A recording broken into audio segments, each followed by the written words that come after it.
안녕하십니까. 매일신문 뉴스 김민정입니다. 첫 소식입니다. 경북 경산에서 학교 폭력으로 목숨을 끊은 고교생 사건의 진상을 밝히기 위해 경찰이 가해 학생들을 소환 조사했습니다. 가해 학생들은 폭행 일부를 시인했습니다. 황수영 기자가 보도합니다. 경찰 조사 결과 숨진 A군을 괴롭힌 가해 학생들은 7명으로 늘었습니다. A군 유서에 적혀 있던 가해 학생 5명 말고도 2명이 추가됐습니다. 또 가해 학생들로부터 괴롭힘을 받은 피해 학생도 A군을 포함해 8명으로 확인됐습니다. 경찰은 유서와 목격자 진술에서 가장 이름이 많이 나온 가해 학생 권모군과 김모군을 먼저 불러 8시간 가까이 조사했습니다. 권군은 장난으로 A군의 목을 손으로 친 적은 있었다고 인정했습니다. 하지만 성적 수치심을 주는 행동을 강요하거나 상습적으로 괴롭힌 적은 없다고 말했습니다. 김군 역시 A군이 다른 학생들에게 돈을 빼앗길까 봐 자신이 보관하며 같이 사용한 것이라며 금품 갈취 의혹을 부인했습니다. 어제 조사받았던 가해 학생들은 폭행 부분에 대해서는 일부 인정을 하는 부분이 있고 이제 성추행이라든지 그런 부분에 대해서는 혐의 사실을 인정하지 않고 있습니다. 경찰은 A군 사건을 목격한 학생 2명의 진술을 받아낸 뒤부터 A군이 숨진 경위를 집중 추궁하고 있습니다. 또 A군의 카카오톡 메시지와 게임 사이트 이용 내역 등을 분석해 추가 피해 사실도 확인하기로 했습니다.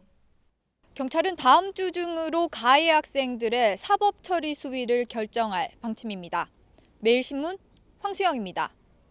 대구 경북에서 학교 폭력에 시달리던 학생들이 스스로 목숨을 끊는 사건이 연이어 발생하고 있지만 정작 학생 관리에 부실했던 교사 대부분이 가벼운 징계를 받거나 아예 받지 않은 것으로 드러났습니다.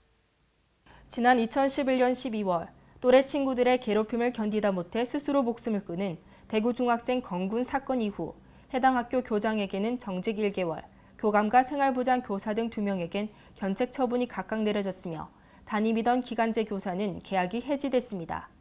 또 지난해 6월 중학교 동창으로부터 수년간 폭행 등을 당하다 투신 자살한 대구 고등학생 김모군이 다닌 학교는 견책 조치가 내려졌지만 정부 포상 실적을 인정받아 한 단계 경감돼 교장만 경고 조치를 받았습니다. 이처럼 사고가 발생한 중고등학교 교사 대부분이 받은 견책은 경징계 중에서도 가장 약한 단계에 속합니다. 경북교육청 관계자는 어떤 과실에 견책 처분을 내려야 한다는 명확한 기준은 없다며 음주운전 사실이 적발돼도 통상 견책이 내려진다고 말했습니다. 이에 대해 학교폭력 예방센터 박경숙 상담실장은 학교폭력으로 학생들이 목숨을 끊는 사안의 중대성을 비춰볼 때 교사들에게 내려지는 징계가 약한 것은 사실이라며 또 교사들뿐만 아니라 교육청 등 관계기관 공무원들에게도 상응하는 징계가 필요하다고 밝혔습니다. 경주세계문화엑스포가 신임 사무총장에 이동우 전 청와대 기획관리실장을 임명한다고 밝혔습니다. 경주세계문화엑스포는 오늘 19일 이동우 전 청와대 기획관리실장을 신임 사무총장에 임명한다고 밝혔습니다. 경주엑스포 측은 올가을 터키에서 열리는 이스탄불 경주세계문화엑스포 2013을 앞두고 국제 감각이 뛰어나고 중앙 부처와의 활발한 교류 등이 가능한 적임자로 신임 사무총장을 발탁했다고 설명했습니다. 이 사무총장은 이스탄불 경주세계문화엑스포의 성공을 위해 중앙 부처와 민간 기업 등 전 국민의 참여를 유도해 국가적인 어젠다가 되도록 분위기를 조성할 계획이라며 한류 문화를 세계에 전파하는 계기를 마련하고 경제 한류의 새로운 패러다임을 제시하겠다고 말했습니다. 최근 경북 구미에서 화학물질 관리 사고가 연이어 발생한 이후 단속이 집중되면서 지역 기업체 관계자들이 전전긍긍하고 있습니다. 구미에서는 지난해 9월 불산 누출 사고를 비롯해 올해 3월 불산 혼합액 누출, 염소가스 누출, 기름탱크 폭발 사고 등이 연이어 발생하면서 구미시는 18일부터 27일까지 구미 국가산업단지 내 사업장을 대상으로 합동특별 점검을 벌인다고 밝혔습니다. 현재 구미에는 위험물 취급업체와 유독물 취급업체 등 유해물질 취급업체가 1,700여 곳에 이릅니다. 이렇게 구미시의 단속과 점검이 집중적으로 이어지면서 구미 지역 기업들은 다른 업무에 집중하기 어려울 정도라고 하소연하고 있습니다. 한 중소기업 대표는 연이은 점검 단속으로 기업 입장에서 부담이 크다고 말했습니다. 이같이 기업 입장에서 점검이라고 하지만 과태료 등 처벌 중심으로 이루어지는 점과 안전 기준이나 규정을 지켜야 한다는 점에 누구도 이의를 달 수 없어 속으로만 앓고 있습니다.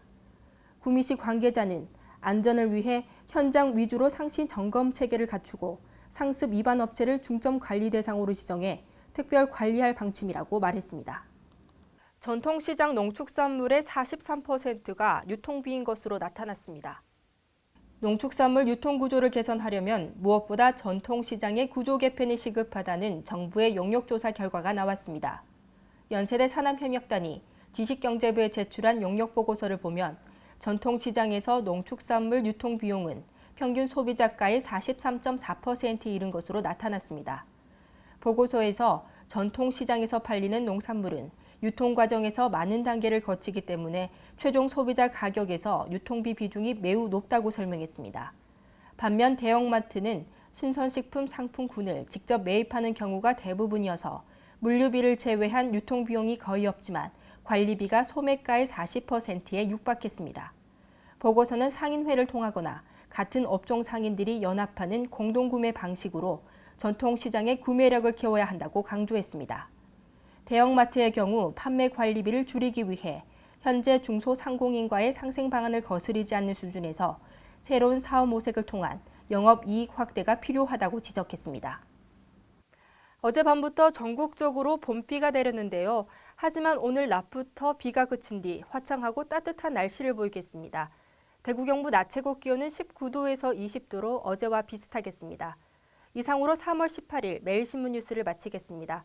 시청해주신 여러분 감사합니다.